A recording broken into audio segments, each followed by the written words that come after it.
Hi, welcome back to my channel. చూసారు కదా, ఇలా కొంచెం కొంచెంగా క్లీన్ చేసి పైన క్లీన్ చేసి ఇలా పెట్టానండి. ఇది టీ గిన్నె. అలాగే నెయ్యి చేసినవన్నీ నేను పెడుతున్నాను. కొంచెం నెయ్యి చేసినవి అయితే పోవట్లేదు. ఇలా ప్లేట్స్ ఇలాగా చూసారు కదా,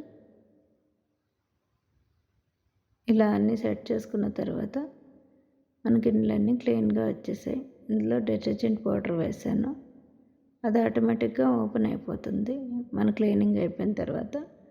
కంప్లీట్గా మొత్తం డ్రై అయిపోయి బయటకు వస్తాయండి. ఇది హాట్ వాటర్తో మొత్తం క్లీన్ చేస్తుంది.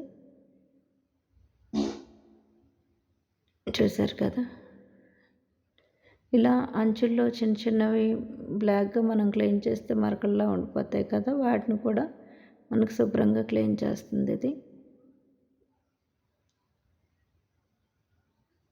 ఇది మెయింటెనెన్స్ కూడా ఈజీ అండి. కాకపోతే ఏంటంటే దీనికోసం మనం 1.5 అవర్ వరకు వెయిట్ చేయాల్సి వస్తుంది.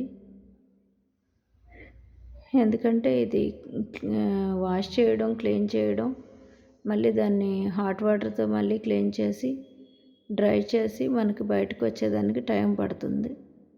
చూసారు కదా, ప్రతిదీ కూడా తలతల మెరుస్తుంది. ఇది చూసారా, టీ ఫిల్టరు.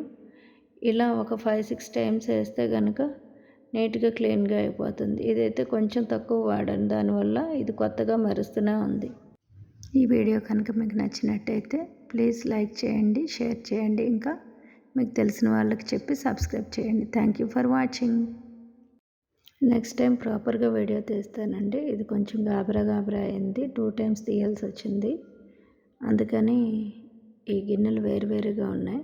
నెక్స్ట్ టైం ఏ డిటర్జెంట్ వాడాలి, ఎక్కడ వేయాలి అనేది మళ్ళీ ఒకసారి చూపిస్తాను. Thank you so much for watching. Bye bye, see you.